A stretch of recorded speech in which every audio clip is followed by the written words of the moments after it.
The best way to make people not be concerned is to say it doesn't work. You know, it's the same thing as like saying UFOs don't exist and ETs aren't real. That's right. And so, you know, you can put out this social conditioning out there that simply causes people not to think about it because it's thought to be insignificant even if it does exist.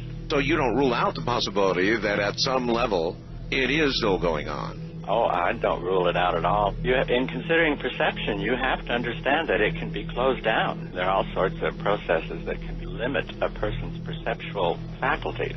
So if they can be closed down, such as in hypnosis and brainwashing and all kinds of social programming and things like that, these things can be reduced from their functioning. If they can be reduced from their functioning, they can also be expanded. That was the principles that we went forward with, perceptual studies. In other words, how far could you take it? Yeah. Apparently far enough to get funding to go for 20 years now.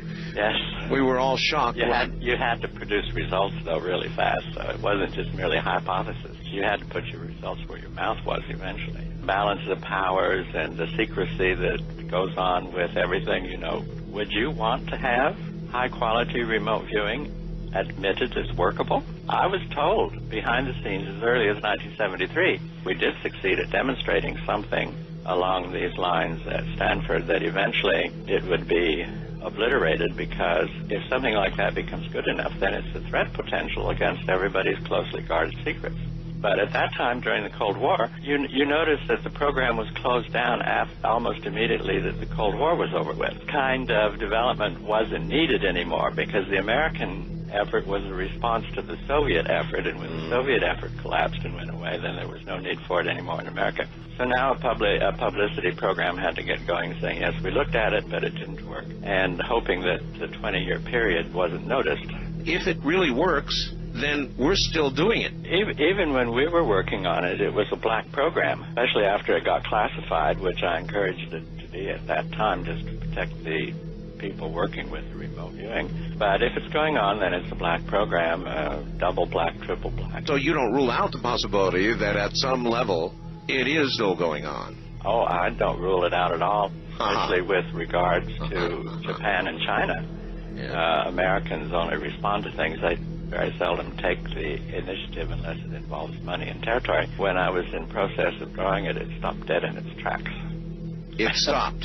Yeah. It stopped. You have to remember back in 1972 that the conventional scientific systems of the world did not believe in this. The person doing the PK was completely shielded from the target. Mm-hmm. If there was any way that there could be any influencing, underhand trick or anything, then that is something that needed to be considered. So the quark detector at Stanford University was buried in cement and aluminum casing in the floor. And so there was no way that you could say that the perpetrator of the PK could have had any contact with the machinery. I walked into the place and I said, well, where's the detector? I wasn't told anything, And so they looked at me. There were about 9 people there, and they said, you're standing on it. And I would look down on this cement floor and everything. So I drew it. I used visualization and everything, and I said, well, I have to try and locate it down there somehow. So I did my little magic on locating it, and I started drawing it. And when I was in process of drawing it, it stopped dead in its tracks. It stopped?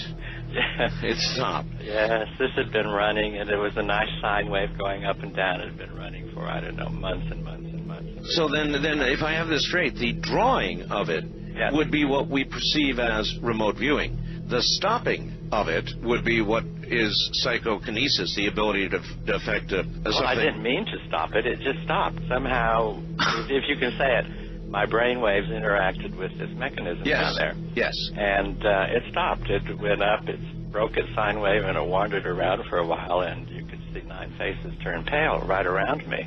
Within 1 week, Puthoff had plane loads of people coming out to talk to him. Oh, my. That's how it got started. At what point the U.S. government began to get interested with taxpayer money? At that point. At that point? Oh, yes, absolutely.